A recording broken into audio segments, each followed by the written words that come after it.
Hey guys, welcome back. So today I get to talk about one of my favorite rifles of history, and it is the FAL. I have one here. This is an FN manufactured rifle. It's a pre-ban. I've had this thing in my collection for a very long time. I've collected over the years a number of FAL rifles. The FAL, again, is my favorite Cold War rifle, hand down, bar none. It is simply peerless from that era of small arms development. It's an elegant, simple, reliable, great battle rifle, and 90 nations use this sucker as their primary infantry rifle during the Cold War. So it was referred to as the right arm of the free world. Well, the FAL is really only manufactured in the United States by one company prominently these days, and that's DS Arms. And so having a 5.56 FAL would be pretty darn cool. Now, another thing that we see commonly here in the United States is a hybrid system of developing rifles, and that is typically a hybrid of an AK and an AR. There are a lot of AK-AR mashups out there. Too many to go over in this video, and we've covered some of them here on the Military Arms channel, but very rarely do you see a mashup between the AR15 and the FAL, and that's what we're going to show you in today's video. This rifle is super cool, super different. I just stumbled upon it while surfing on the internet. I came across the site over Atlantic Firearms, found the thing. I just couldn't believe what it was. I thought maybe it was too good to be true, but that's what today's video is about the Brigade Makasi rifle, which is that AR-FAL hybrid mashup rifle. But before we get started with today's video, I got to take the opportunity to shoot this gem. Now, the FAL uses a rock and lock style system. So you have a locking point in the front and one in the rear. So you'll put the nose in first and rock it back. A little bit different than stuff that uses Stanag magazines, which is what the standard AR-15 magazine is. The FAL also is known for its left-hand charging system, non-reciprocating charging handle. So you'll pull it to the rear and let it go. And now the weapon is ready to fire. Selector lever is right here. Disassembly lever right here. Adjustable gas regulator right there, and then you have an adjustable gas regulator out here on the end too. You can set two different positions here, and then you can adjust it, fine-tune it to the ammunition you're using right there. Absolutely amazing piece of work, and now let's do a little bit of shooting with this baby.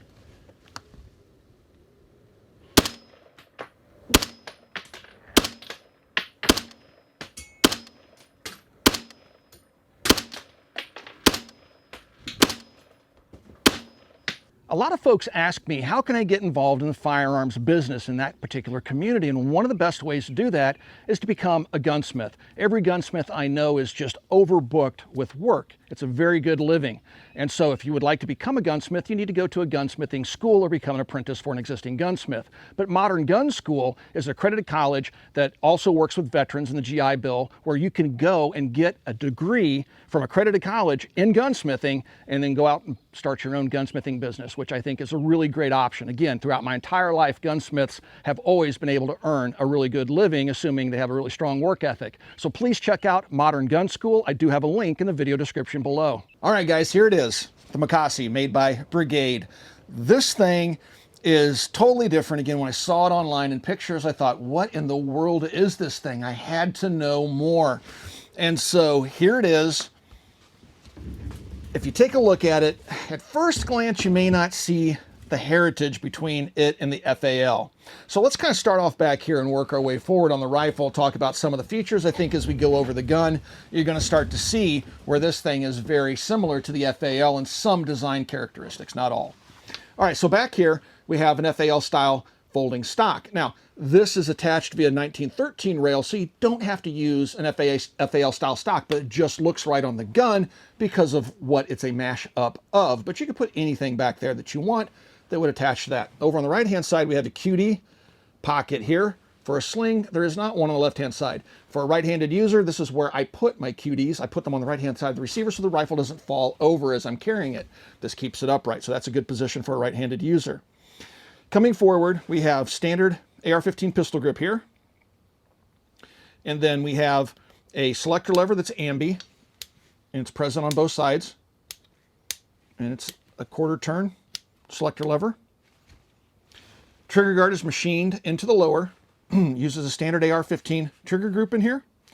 Would look like a standard AR-15 style mag release. It is not ambi. It does use standard Stanag magazines, one of which I have around here somewhere.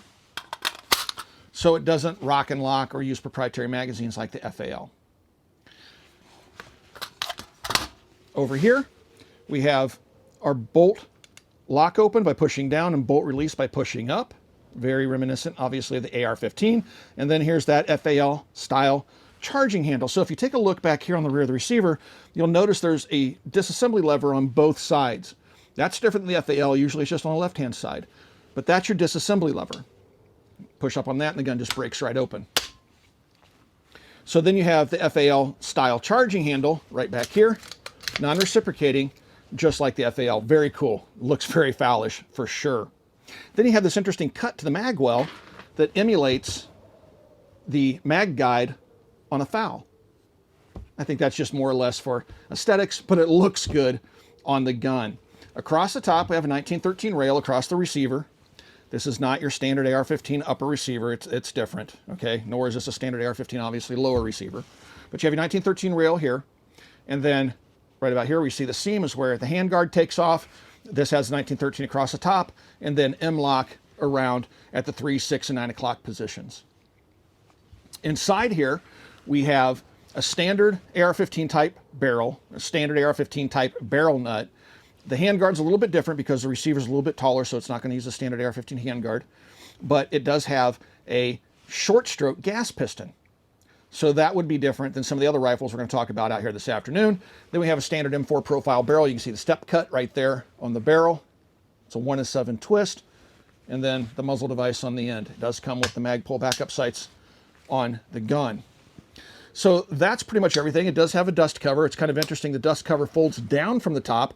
Now it will come up just a little bit further if I didn't have this aim point on here, but it kind of hits the mount, but it does not interfere with the operation of the gun. It's open far enough for it to function. You can put EOTechs and stuff up here like that, and it's going to work just fine. All right, so now that we have that out of the way, let's do some shooting with this rifle, because this is a very pleasant shooting gun. And I think there's a few reasons for that, and we'll talk about that in today's video, probably when we get to the field stripping part. Well, it is fall here in Northwest Indiana, folks, and we're getting our high winds that are normal for this time of year coming straight out of the west up the hill, picking up speed, so I apologize for any wind noise you guys might hear. So let's shoot the Makasi, and we'll put a full 30 rounds through it to show you the function of the gun here really quick. Keep an eye on the ejection pattern of the rifle. We are shooting some 55 grain Norma ammunition.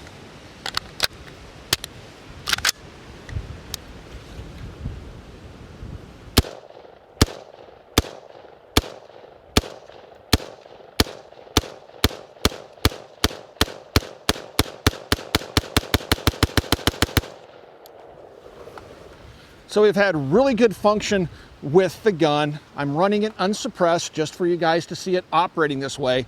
Generally, I suppress everything I can, and this gun's no different because I really do enjoy shooting this gun quite a bit. I am going to put an OSS or Huxworks Flow suppressor on the gun. We may do it before the end of the video today. So to see the gas system in the barrel of the rifle, you need to take the handguard off. They're just 2 screws, pretty standard type arrangement that hold the handguard on. And once you take those 2 screws out, then you can just slide the handguard off the front. And here you can see the standard M4 profile barrel, but it does have a different gas block on it. And then it does have a roll pin through the top. So if you were to use a standard M4 barrel as a replacement, you would have to drill that for the roll pin there. So the gas system itself. And back here, this is just like a standard AR-15 style barrel nut. All right, so underneath the gas system, you have, when you take the handguard off, handguard holds this piece in place. That comes out very similar to what you might find on a POF type rifle. And then we have a gas system here. And on the gas system, we have 2 adjustments. So we have a wide open setting, which is for standard use. Then we have a more smaller gas port, I'm guessing for suppressed use. So it's a G36 style short stroke gas piston. You have this plug here, which is held on by a little pin. And this is where you make adjustments to the 2 available adjustments that you have. And you can see those adjustments here. When I rotate this little piece, you can use a flathead out here. It'll pop over to that second position. And that's what the suppressed position would be. And that's the standard operating position.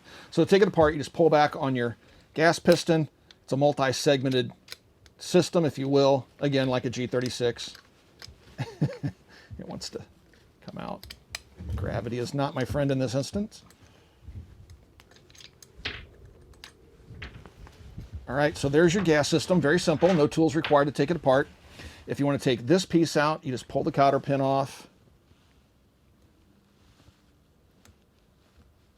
like that, and then this will just slide out the back, and there you can see that's its standard setting at the 12 o'clock position on the slot, and then there's the smaller port that reduces your gas flow.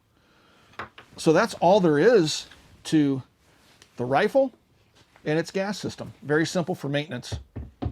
When I posted pictures of the Makasi on Twitter, people started making comments saying it's the FNC at home, or it's just a copy of the Robinson Armament XCR. Well, no, it's not. The gun has a lot of similarities to the FAL, the short stroke gas piston, but it does use an AR15 style bolt, but it has the FAL disassembly lever that you push up. There's no pin in the rear. So let's take a look at the FNC. This is a proper FNC with the full stock. They were also available, the side folding stock, they would look more like that. So the FNC is the next evolutionary step past the FAL. This is something that was developed for potential NATO use, but aside, a few NATO countries did adopt a version of it, but other than that, it just kind of petered out. Some were sold on the US market, which is how I got this one many years ago. But yeah, they just weren't all that popular. But it's not a bad rifle. So the FNC has a machined aluminum lower, a stamped sheet metal upper. You can see the welds over here. It has a reciprocating charging handle where this does not. This has more of an FAL style charging handle. So when the gun fires, this charging handle flies back and forth. Now it does have the FAL style pistol grip on it and the FAL style looking trigger. But after that, internally, this gun is nothing like an FAL. Let's do a little bit of shooting with it though. I don't know how many rounds I got in here. Haven't shot this thing in a number of years, so let's just use this as an opportunity to do a little shooting with it.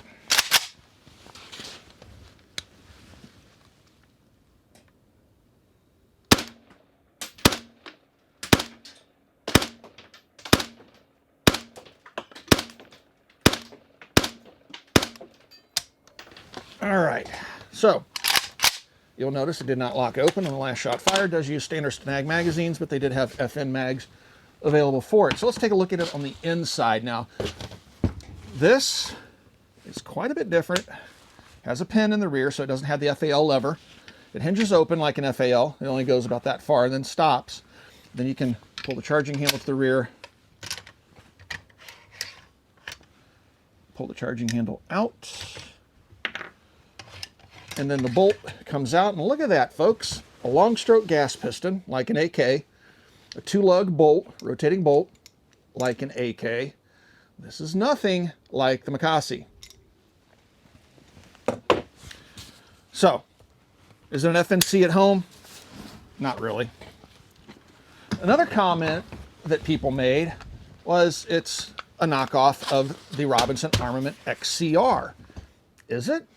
So, the XCR is a rifle that was developed for U.S. military trials. This gun does have a charging handle on the left-hand side that's very reminiscent of the FAL. But it does have ambi controls for at least for the magazine release, and then has an AR15 style selector back here. But internally, is it the same? Well, here's your takedown lever, no pins. Just push on that, it hinges open, just pulls out. This gun pretty much takes itself apart. But once again, we have a long stroke gas piston and a very AK-esque style bolt. So, is it either one of these rifles? I'm going to go with no, it's really not. It's its own gun. It has some pretty interesting parts to it, but again, everything can be traced directly back to the FAL or the AR15 for the most part, and it is not an FNC at home, as much as I would like to see that. It's not the case, but that does not take away from the fact that I really, really like the way this rifle shoots. I like the way that it's designed. I like the simplicity of how it disassembles, how FAL-ish it is. For those of you that like left-hand charging, this gun has all that. So yeah, it's its own little beast. All right, let's take the rifle apart. This is my favorite part because I love the FAL, and this gun is very much like the FAL in terms of how it disassembles, at least in part. So first we're gonna make sure the weapon's empty, the magazine's out of the gun. Check that chamber, nothing in it. Just like the FAL, we have this L-shaped takedown lever over here. Some FALs will have a lever back here. but you push up on this and the rifle just clams open. Inside, you're going to find a standard AR-15 type trigger. And then you have an AR-15 push pin up here to unpin the upper from the lower if you so desire, but not necessary.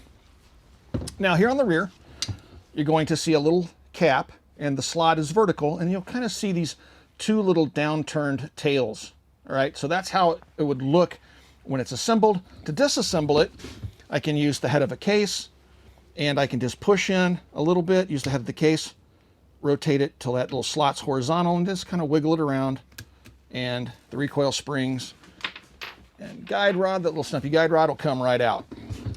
And then if you want, when you want to take the bolt and carrier out, just pull back on the charging handle. It'll pop out the rear.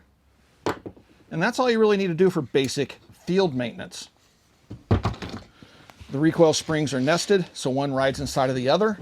But unlike other rifles that we've tested out here, like the FM products, where it uses a similar single recoil spring system with one spring riding inside of the other, that rifle would bind up and make it very hard to charge, get the bolt and carrier fully rearward to charge it. This one's much smoother for some reason, so it doesn't bind up like it has on some of the other designs. So very, very simple design. For basic maintenance, some of you may want to take your bolt and carrier apart, so let's do that here really quick. Just like a standard AR-15, you have a cotter pin back here that holds your firing pin in place. We're going to go ahead and pull that pin out, set it aside, standard AR-15 part. The firing pin, standard AR-15 part. The cam pin, unlike an AR-15, you don't have to push the bolt back into the carrier to take it apart and turn the cam pin. You can just lift the cam pin straight out. And that's another AR-15 part. Here's your bolt. Another standard AR-15 part, right down to the gas ring still being present on the bolt itself. So you have standard extractor and all that good stuff. I'm not going to take all that apart. This is just a standard AR-15 bolt. So this is going to be proprietary. So if you want to get some extra parts, you know, contact Brigade. Maybe you can get one of these extra tappets, which is held in place by 2 screws, like a standard carrier key would be on a DI gun. But of course, this is proprietary. The carrier itself is proprietary. But it would seem that the high wear parts, like the bolt, the extractor, the firing pin, the barrel itself, even the trigger assembly, all standard AR-15 parts, which is a good attribute to the design. The Makasi rifle is a very interesting rifle to me. Very rarely do I find these mashup guns to be of anything useful. Now, keep in mind, I do say not everything has to be tactical.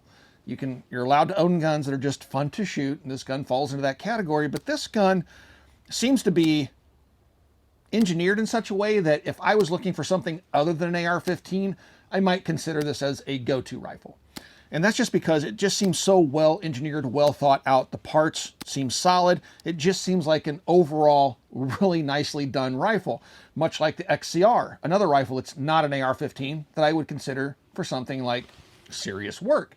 So it's something that you might want to consider. Now, the price on these is not inexpensive. They're just south of $1,700, so it's not a budget firearm by any stretch of the imagination. But if you do pick one of these things up, at least with my sample set of one, I would say you're probably going to be impressed with the quality of the gun, how the gun shoots, the accuracy, everything else that you would measure a gun's worth by. This gun seems to check all those boxes for me. So I really, really do like it. And of course, a lot of that has to do with the fact that this is very reminiscent of the FAL, but I think they've done a good job bringing over those aspects of the FAL that make the gun more practical. They didn't just do it for the sake of doing it. Being able to break the gun open like that to clean it is pretty nice. Now, is it vastly superior just a push pin? No, but it's well done. That's a feature I like. I like the fact that it has a 1913 rail back here, so I can put an FAL style stock on it or something a little bit more robust if I would like. So, and then of course, then you have the whole issue of it uses standard AR-15 barrel, standard AR-15 bolt, firing pin, extractor, trigger group, things like that as well for those high wear parts. So overall, I do like the gun quite a bit. For our reloaders out there, you guys ask, and I try to remember to talk about this, but here are some spent cases. You'll find that it doesn't booger the brass up too horribly. You might get a little bit of a bend in the neck because it does flick them back here where the necks come back and hit the receiver, much like an FAL, believe it or not. The FALs are notorious for destroying their finish right here. But it's not doing it in such a way that it just folds that mouth of the case shut. So it's definitely reloadable. No damage to the rim and no creases in the body of the case. So for your reloaders out there, they're good to go. With that being said, hope you enjoyed today's video. If you're interested in picking one of these up, I would highly recommend looking into it. It's a very, very interesting rifle. If you guys would like to support us here at the Military Arms Channel so we can continue to bring you content like this, please become part of our Patreon family. I'll put a link in the video description below. Also, right here on YouTube, you have the little join and thanks button underneath the video player you're watching right now. Mash either one of those buttons and you can help support us right here on YouTube in the age of demonetization. Last but not least, swing by and check out Copper Custom. Thank you for 15 years of support. We'll talk to you guys soon.